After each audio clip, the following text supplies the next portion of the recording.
Right. Well, hi. Excuse me. I'll start off by a cough here. Welcome to the Wednesday. Let's see, today's the 22nd, right? 22nd edition, July 22nd edition of Virtual Ready Camp. You weren't with us yesterday. I don't know if you had. Oh, Ashley just disappeared from my screen. There she is. Ashley, you weren't with us yesterday. Did you have an opportunity to look at the video from yesterday? No, I didn't. Okay, so you're going to get a preview of an assignment that we gave yesterday, and the assignment was for each of the campers to take a particular disaster type, and it was I think they're all natural disasters, right? Yeah, they're all natural disasters, and each student was to become an expert in that. They were supposed to talk to us about whether or not where they live, whether they're at risk, what can they do to address that risk, and what would they do if they're confronted by that disaster, and if they wanted to include some information about what creates what weather patterns or whatever creates the type of disaster that they're referencing. So Rayanne and Janice, I have both your presentations. Who would like to go first?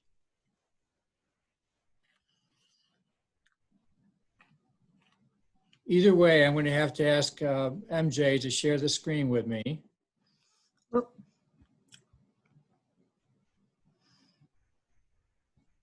Okay. Ready? Okay. Well, since Janice, you're up in my top left, so I'm going to go with Janice first. How's that sound? All right. And you just tell me when to turn pages here. What do I say? I'm getting the presentation mode here. There we go. Can you all see that? Mm-hmm. Take it away. Push your enable editing and put it as a full screen. Enable editing. 1 second. Up on top. I think you have to click slideshow for it to go full screen. Click slideshow. Or else the little slide show thing down on the bottom. Well, I'm actually in a presentation here. 1 second. Because it's showing on full screen for me. Shoot, I don't know what to do here because it's showing full screen for me. It's not for us. Okay, 1 second here. Okay, 1 second. Okay, what's it showing for you now? Just you right now. Okay. Now what's it showing? You. Not for me. Not showing the presentation at all now. Okay, I don't know what I did. I'm sorry. So share your screen again.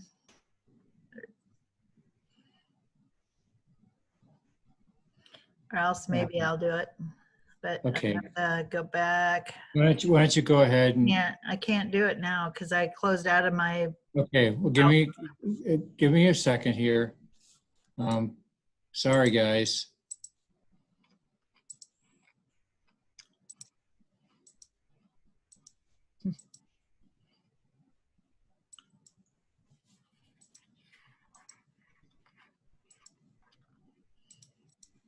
Even if you go back to where you were. I know.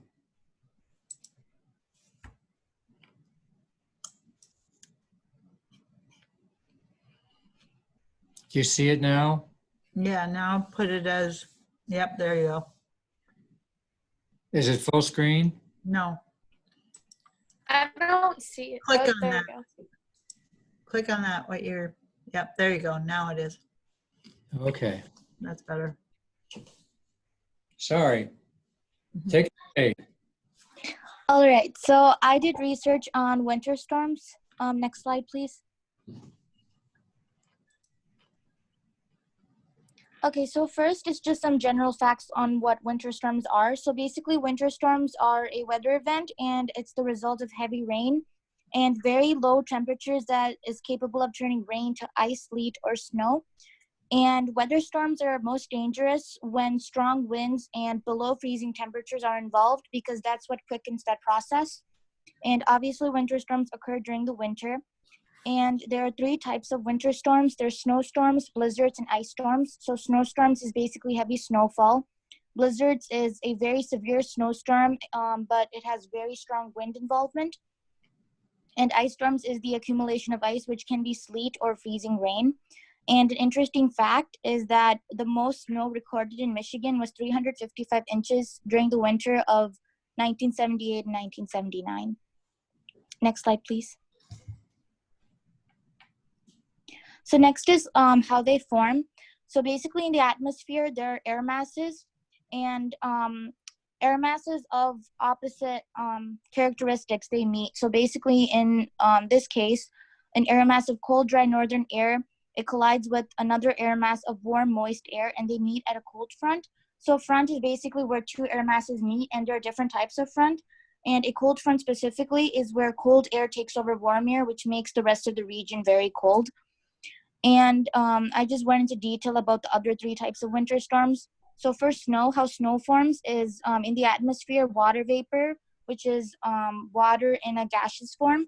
It turns into ice rather than turning into liquid. And it turns like that before falling to the ground, which makes snow. And a blizzard forms when cold air, moisture, a warm front, and heavy wind is involved. These all like work together to make a blizzard. And a warm front is basically where warm air takes over cold air. So cold fronts and warm fronts are exact opposites. And ice storms form when there's a layer of warm air between two layers of cold air. So basically when precipitation comes down from the atmosphere, first it reaches the cold layer, it freezes. Then when it reaches the warm air, it unfreezes. And then before reaching the ground, it reaches the bottom cold layer and it refreezes again. And that's what forms ice storms. Next slide. Yes, please. So its effects, so basically weather storms cause icy roads, which can lead to accidents, which is why it is recommended that you stay off icy roads during winter storms. Next, there's possible power outages. Another thing is very freezing, below freezing temperatures, because that's the kind of temperature that's needed in order for winter storms to form. And the major two effects of winter storms is frostbite, which is damaged skin from freezing, like your skin can lose color, and hypothermia, which is an unusual drop in body temperature. And these effects may last several days or even weeks. Next slide, please. So back to the question. So yes, most people in the US are at risk, especially if you're in the Midwest region. So to minimize the risk, some things that you can do is checking the forecast. So there's winter warning, winter watch, and winter advisory. So winter warning is basically you have to take action. There's like a winter storm that's been spotted. Winter watch is just prepare. So an emergency kit, for example, and winter advisory is just be aware of that event. And other things that you can do is primarily find warm indoor shelter immediately. Stay off the roads because they're dangerous, because they're very icy. And don't heat your home with stoves or ovens, because during winter storms, another thing that can happen is carbon monoxide poisoning. So you want to avoid that by not heating your home with stoves or ovens. So an alternative for that would be using blankets instead. Next slide, please. So what can you do? So things that you can do is like in any emergency, build an emergency kit and emergency plan, and try to prepare for a possible power outage, and dress warm and carry extra blankets. Stay inside and stay off the roads. And if you're outside, like shoveling the snow or something, cover all parts of your body in order to avoid the risk of getting hypothermia or frostbite, and know how to check for hypothermia and frostbite. and tell a grown-up immediately if you believe that you have the symptoms. And don't heat your home with stoves or ovens, but primarily keep yourself warm during a winter storm. Next slide, please. So thanks for listening, and make sure you stay safe. Thank you. Cool. Anybody got any questions of Janice? Hey. Great job, Janice. Could be a Thank you. meteorologist. Anybody have any questions for Janice? No. All right. We'll just go in alphabetical order now. We'll just take Jordan next. 1 second here. Let me see if I can figure out Well, how I wasn't on the meeting yesterday, so I don't have a presentation for today. Oh, okay. That's right. You You have can to. do it later if you want to. Yeah, Pardon? I can make one and do it tomorrow. Sure. You'll be. Oops, 1 second here. I stopped screen sharing. So let me. I'm gonna grab Ray Ann's now. Think.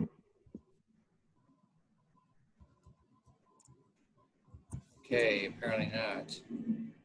1 second here. Bear with me.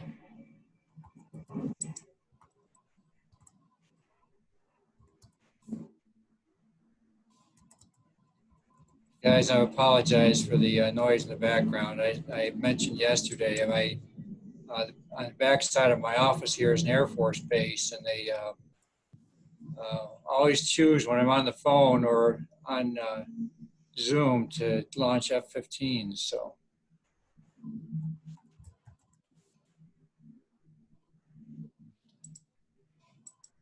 why am I having so much trouble? Okay. All right.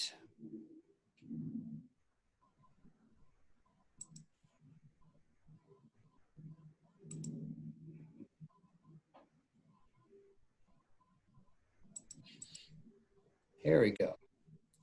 All right. Rayanne, you there? Yes. Can you see your slide? Yes. All right. So I was assigned drought. I was assigned drought for this project. Next slide.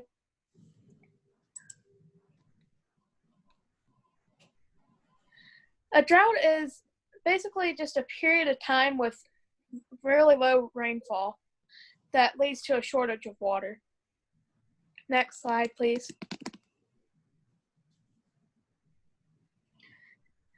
Ways to prepare for droughts include definitely conserve water, and ways that you can conserve water would be to turn off water while you brush your teeth, choose drought-tolerant plants, take shorter showers, use water-saving appliances, and don't overwater your lawn.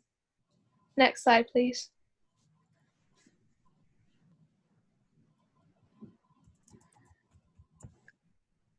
During a drought, there will usually be water restrictions created by the government.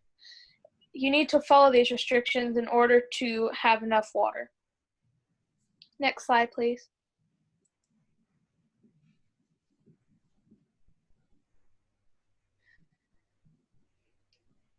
Conserving water during a drought ways can include don't rinse dishes before putting them in dishwasher. Just remove the largest particles of food. Take shorter showers and no baths. Turn on the water only to get wet. Hand wash dishes by filling 2 containers. And avoid leaving sprinklers or hoses unattended. Extreme droughts, you just allow your lawn to die. And you can place a bucket of water in your shower so you can water your plants. Next slide.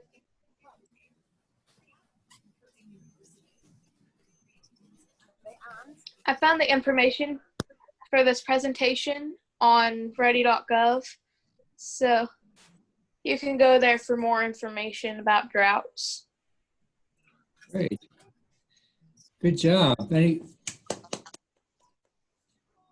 Any questions for Rayanne? Are you in a drought right now, Rayanne? Excellent job. It was great to have the different states too. Yeah. Rayanne, is your area in a drought right now? No. Okay, good deal. End the slideshow. Let's see here. Okay. So Jordan and let's see, who else do we have on here? I'm going to try to exit out of this thing without losing you all. There we go. All right. So Jordan and Ashley, would you like to pick a natural disaster to present on tomorrow? Sure, I can do tornadoes. Would that be Okay, fine? that'd be great. All right. How about you, Ashley? Are you able to join us tomorrow? Yeah, I'll be able to come tomorrow. I'm not sure which natural disaster I'm Okay. gonna do. Well, why don't you take, if you'll, in your email, you should have got yesterday's presentation. It includes a list of natural disasters. And why don't you just pick one from that list and you can surprise us tomorrow. Okay. All right, good deal. Daniel, you've joined us. And I don't remember if Daniel, were you here with us yesterday? I can't believe I can't remember from one day to the next. Yes, he had sent the email saying that he didn't know what to put in his PowerPoint. Okay, Daniel, were you able to, did you just see the presentations just now?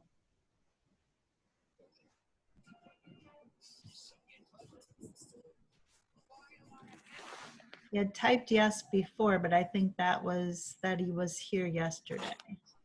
No, Okay. he did not see the presentation. All right, so Daniel, were you given an assignment yesterday? I don't remember now, did you?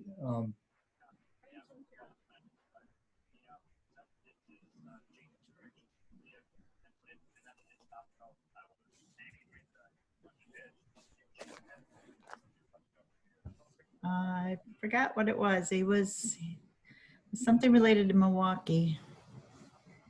Okay. There may have been. It was wildfire. Oh yeah, he's the Oh, one that's right, okay. right, All because right, he so talked Daniel, about the fresh to go. Fresh to yeah, that's go. right, that's right. Okay, so basically your job then to, and we'll have Janice's and Raymond's up as samples, or we'll send them out as samples. And then your assignment really is to take that disaster, answer the question as to whether or not where you live, you're at risk.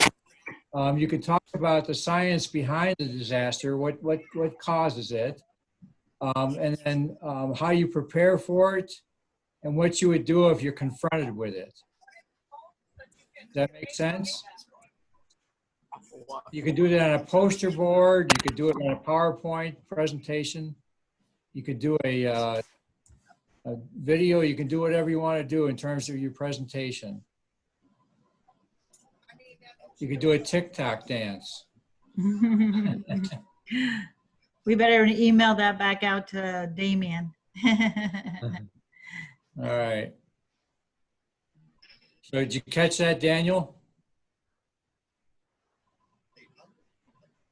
All right, we'll have 3 presentations tomorrow then.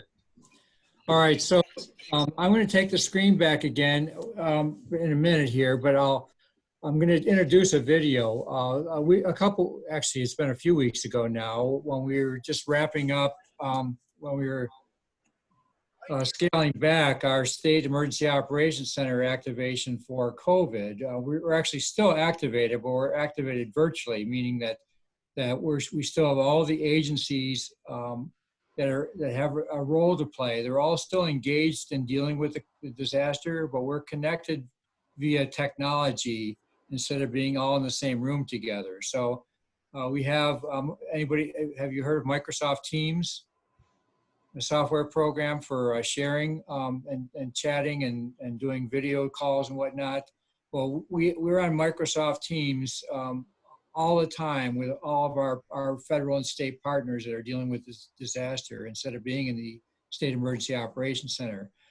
But what we did a tour, John actually videotaped the SEOC, and what I'm going to do is play that video for you. It's 11 minutes long, and then I'm going to wrap up by making some comments about it and answering questions, okay? Sit back, relax, get your Okay. popcorn out.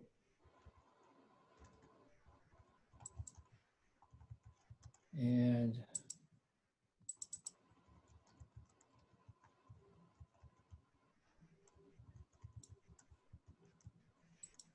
everybody see full screen? That's the wrong one. All right. That's the wrong Yes. one. Welcome everyone to what is a new experience for. All right, let's try that again. Grab the right one.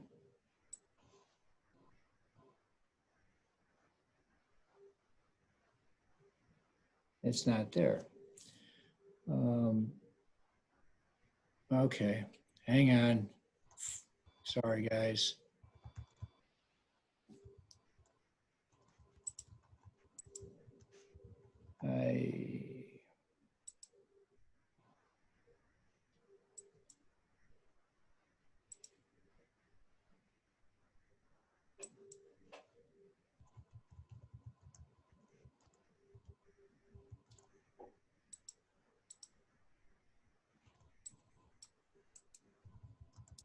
One more second here.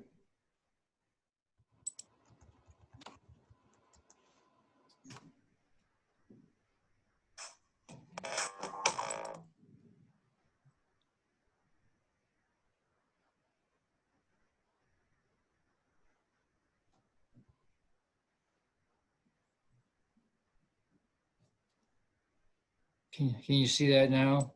Yes. Yes.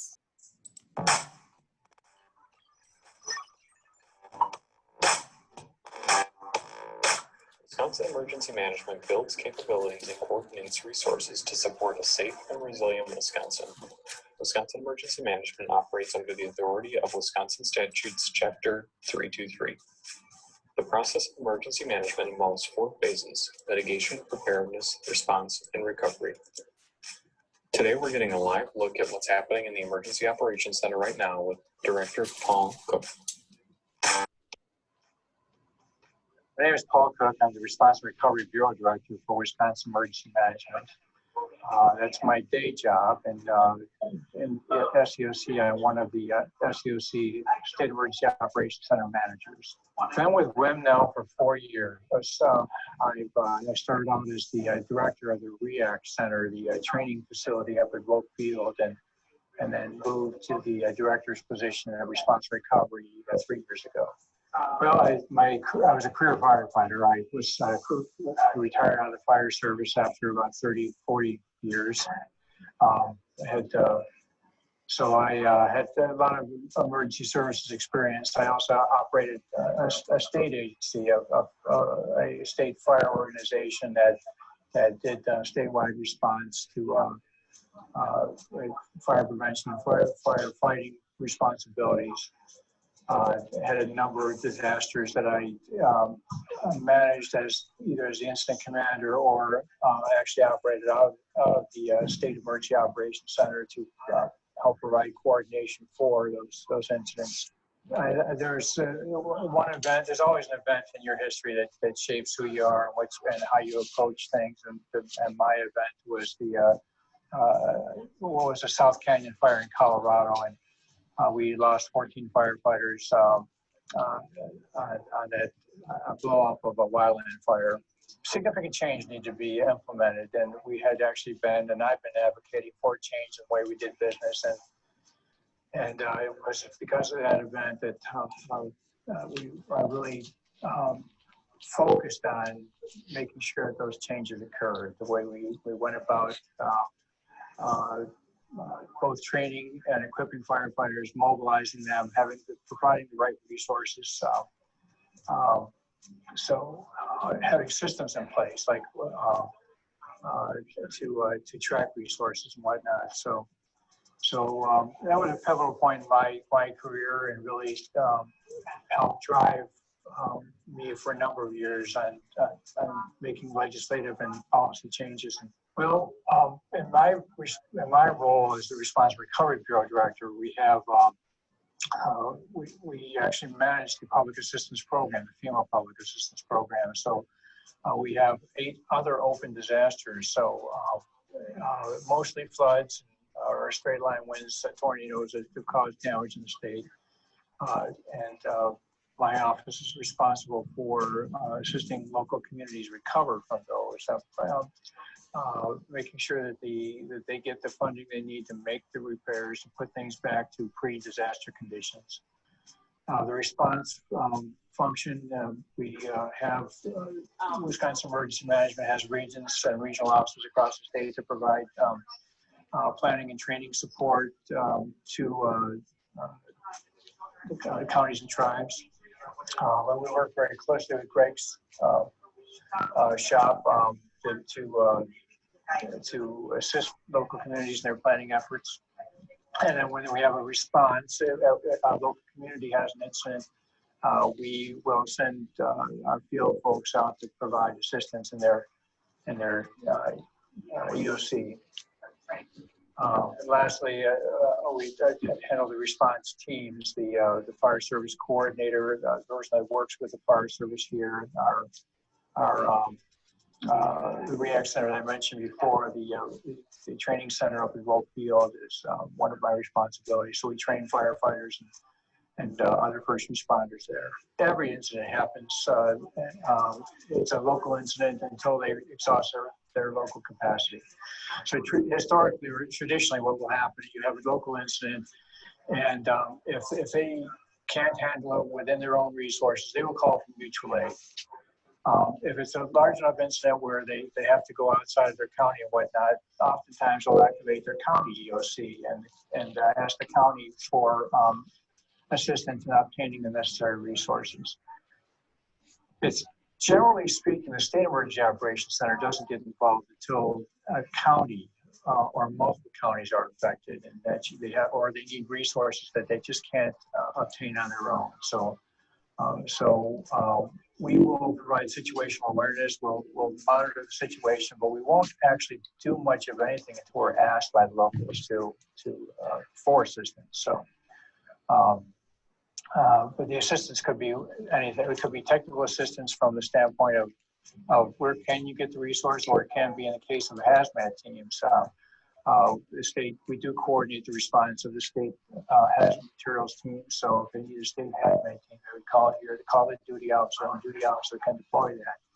And they can do that day to day without having to activate the EOC. We have a duty officer on system that handles calls 24 hours a day. Well, even before the tornado occurs, oftentimes we will be alerted to a severe weather possibility. So we may coordinate a National Weather Service call for the region, or a statewide call, depending on where the severe weather is forecast for. So we again try to provide some situational awareness on the front end that, hey, alert these communities that you may have some bad weather coming.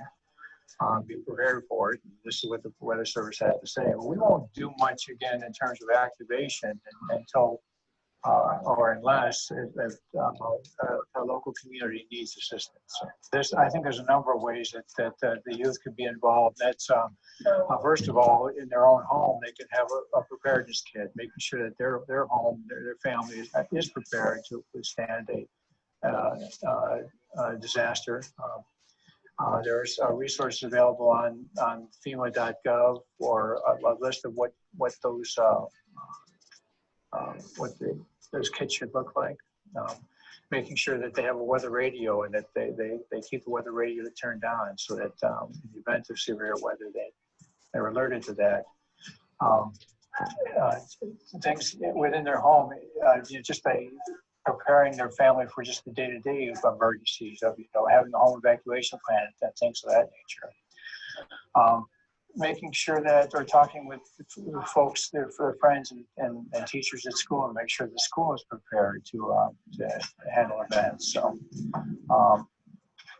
preparing in terms of training also, I think it's very important for our youth to take classes in first aid and CPR and AED.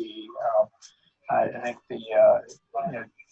when you have a disaster, the resources are stretched very thin, and having additional hands that are trained in how to provide, how to stop the bleeding, how to assist in respirations and whatnot, or how to do CPR is critically important, and how to safely perform those activities, and so that you're not putting yourself in harm's way to do that. So. And now a few words from Dr. Williams, the administrator for Wisconsin Emergency Management. A lot of emergencies that happen, kids have to be ready. A lot of times people think that only the adults can make a difference, but kids can also make a difference. And whenever they see something, they can say something. And if they are prepared, they can also respond to different situations. And it could mean the difference between life and death. So today, you're inside the radio communications room here at Wisconsin Emergency Management. My name is Paul Hughes. I'm the State Communications and Warning Officer.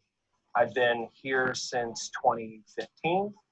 There's a staff of 2 of us. Currently, we're sharing our space with our incident management team, who is working the supply issues with the COVID-19 response for the state.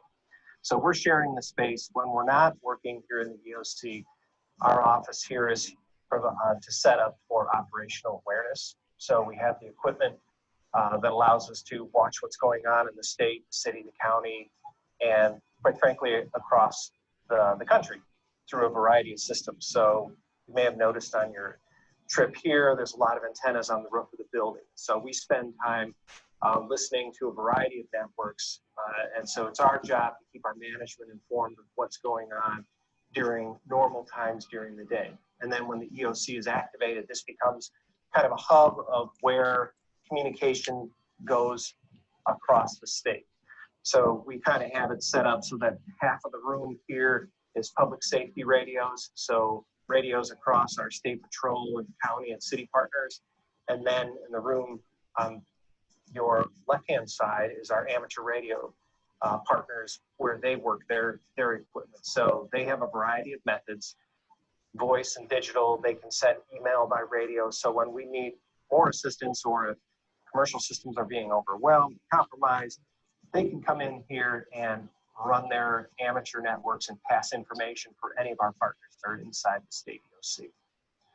So that's kind of the things that we have going on here. It also gives us contact to the federal government through phone systems, also gives us contact to our nuclear power plants here in the state and in Minnesota. So that's kind of what goes on here in communications.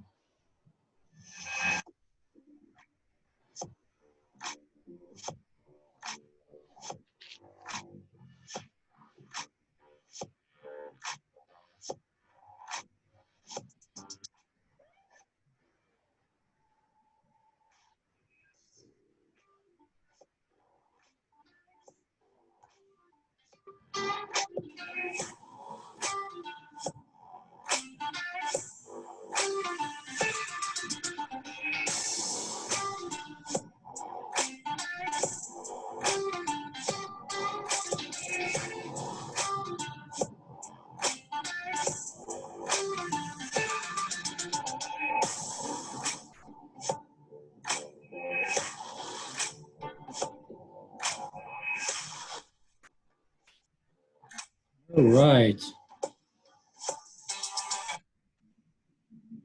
So you saw Greg Engel's name that was on there, and you heard me actually talk about Greg as if Greg was in the room, and Greg was in the room during we were videotaped for we did about an hour and a half worth of videotape. and John cut that down to an 11-minute presentation. So Greg wasn't on screen at all, or he was on screen very briefly because he was sitting behind the SEOC manager's desk that day. But none of his interview got made the cut. So I'm not going to tell him that. We're gonna keep that part a secret from him. Let's see here. I'm looking for my presentation for today here. All right. So, can you all see my screen again? Yes. All right, great. Yes. All right, so we're going to talk just briefly about, we're going to wrap this up today talking about the Emergency Operations Center. On Monday, you remember Tom was talking about the incident command system. Remember that? And he talked about the incident commander, and then you have an operations section chief, and you have a logistics section chief, and you have a planning section chief, right? And depending on how large the incident goes, I mean, if it's, even as a small incident, all those functions have to be filled, but they're all taken care of on the by the incident commander. Well, the same concept holds true in the State Emergency Operations Center or local emergency operations center. Operations centers exist in big cities and virtually every county in the state, in our state, and it may very well be the same in the other states where you guys live. Here, we're lucky in that we're actually connected to all of our counties by way of it's more of it's a software program, but it's more than just a program. It's a real-time system called Web EOC, Web Emergency Operations Center. So we know, and our counties know what's going on anywhere in the state at any time. So we have virtually instant communications with our counties. We have very few municipalities that participate. Dane County represents the city of Madison, and Milwaukee County has a EOC and a presence on Web EOC, and they represent the city of Milwaukee. So during the day, and we're going to talk actually tomorrow and mostly on Friday, we're going to talk about Wisconsin emergency management and what the various functions are, kind of what the profession of emergency management is.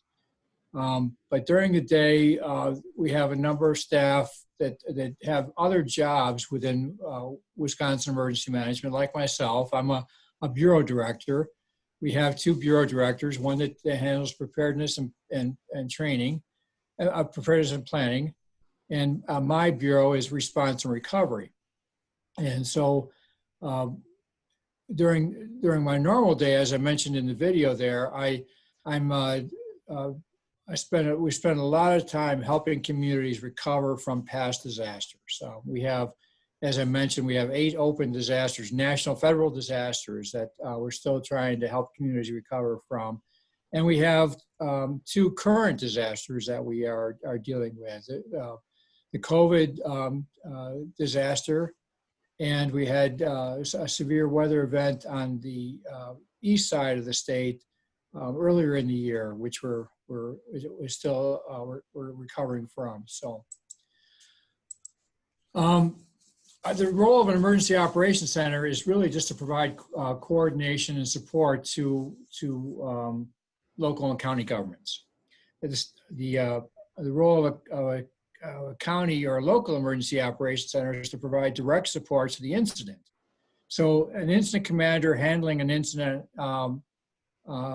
say they have a wildfire. The incident commander is going to handle that and until the time that they need resources that they don't have on scene. If they need additional resources, they're going to ask for those resources from their dispatcher.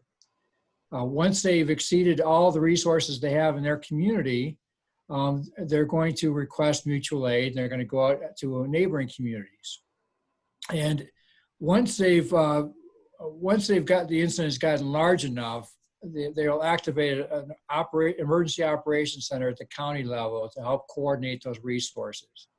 And how that usually happens at the local level is it happens by telephone.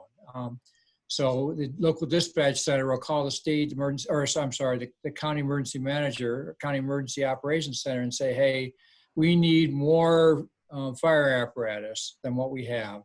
So then the county will dispatch what available resources they have at their control. Now, if the incident is too large for a county to handle, or they can't find the resources they need, they'll turn to the state, and we will activate the State Emergency Operations Center at the request of any county if they have incidents going on that exceed their capability and they have resource requests, or if we have disasters, events that occur over multiple counties. Sometimes our incidents, say a tornado, will actually affect more than one county, or severe weather, flooding, or whatnot will hit 3 or 4 counties. So they'll all be looking for resources at the same time. So we'll activate our emergency operations center to provide assistance to them. What we do is we provide situational awareness. What we mean by that is we'll actually have folks on the ground that are telling us what's going on out there. We have a number of other resources available to get information about what's actually happening out there. We may do flights with aircraft or drones or whatnot to take a look at what's going on out there. And then we'll advise the governor on what the situation is. Then we support resource needs and requests. Again, in the case of a wildfire, they may need additional fire apparatus. They may need firefighting teams from other areas of the state or across the country or whatnot. So they'll make those requests. And now, if a county is making that request to the state, as I mentioned, we have this software program where they can actually just enter their request into the system. They say, hey, we need 30 fire trucks, or we need 300 firefighters. And we get that request in our emergency operations center. And then our folks will find that resource for the county. We'll coordinate plans and determine future needs. So every operational period, every day, and sometimes every 12 hours, we'll have a new plan that takes a look forward about what the needs might be in the next operational period, so that we can anticipate needs and say we know that in the next operational period the folks on the ground are going to need rest. So we need to backfill them. We need to bring in additional people to backfill the ones that we set out there previously so that they can get rest. So we anticipate that need and get that resource coming early. In some cases, we provide coordination and policy direction. That's really a big thing we're doing with the response to the COVID-19 pandemic. Is a lot of the advice and guidance that's coming out of the state health department or the Centers for Disease Control, and FEMA, they provide a lot of guidance, and they provide that to the states and expect the states to provide that to their local communities. So that's one of our responsibilities. Again, we assist the on-scene incident commanders. Mostly, that's the role of a county or local EOC. We don't interface directly with on-scene incident commanders. We interface with the other EOCs, but a county or local EOC will interface with that on-scene incident commander to acquire the resources they need, to track those resources, to be the liaison with other governments and whatnot, and provide their administrative support, their financial and legal support. So. All right. Okay, so when state resources are exceeded, so we have an incident that we know we don't have the resources to handle, we will turn to the federal government, and more often than not, that's FEMA. In many cases, our disaster may exceed the state's capability. 2 or 3 times a year, we have a disaster that exceeds our capability, and we'll make a request for a presidential disaster declaration. We make that through FEMA. It may be a request for direct assistance. We may need federal teams to respond, like we did with COVID. We asked for federal health and human services teams to respond early on. We asked for the Army Corps of Engineers to come out because they helped us build temporary facilities and things of that nature. So the federal government will come to the assistance of the state upon request in those times of emergency.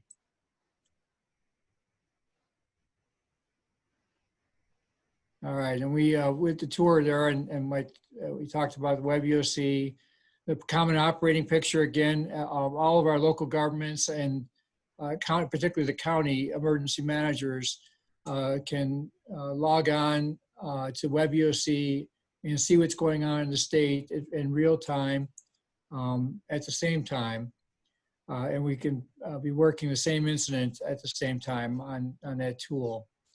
You saw Paul Hughes talk about the communication center. Paul was with you last week when he helped me with the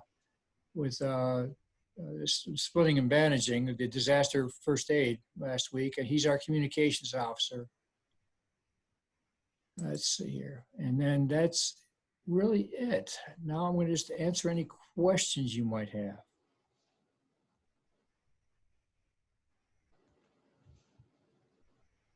Get rid of that. Get rid of that. Got you back here. You can't see me. Huh? Yes, we can. I can see it. All right, you can see me now. So, any questions? No. No? All right. So, here's the deal. I've already given you an assignment for Friday, right? You remember what that assignment is? That was to do your preparedness kit for home, right? Start pulling it together. I'd like to see your progress on your preparedness kit for Friday. And that, maybe you weren't on yesterday when we talked about it. So you take that checklist and that was sent out to you by email as part of the presentation, or any other checklist you have, and start putting it together. If you don't already have, well, how many of you have a preparedness kit already? You do? Take for 72 hours, Jordan? No, probably not for that long. There's probably some things that we could add and put in there. All right, well, take a look at the list and see what kind of things you need to add and put in there. And we're going to talk about that on Friday. We're also going to have some other guest speakers on Friday talking about what they do for emergency management, and talk more about the role of emergency managers. Janice, yeah, sending a picture of it would be great. That'd be wonderful. So on my screen I don't show Daniel. Is he still with us? I don't see him either. Okay. So Ashley, did you understand that assignment also? So that one's for Friday. So some of you have an assignment for tomorrow. That's to work on being the expert at a disaster. And Jordan, you're going to do a tornado, and Ashley's going to do, I forgot what Ashley's going to do. What's Ashley? Oh, Ashley's going to pick one. And Daniel's going to do wildfire. So we have 3 presentations tomorrow. So any questions? Well, Mary Jean, do you have any wrap-up comments? No. Well, thanks for joining today, guys. Hopefully it was another interesting experience for you. I'll take off my thing. I was eating, so. You were eating, okay. Hopefully there's something good, something healthy. Apples, yep. Okay, yeah, all right. Yeah. Well, it's always great seeing you guys. We'll see you again tomorrow, same time, hopefully. Sounds good. Sounds good. Thank you. Enjoy the rest of your day. Bye. Bye, everyone.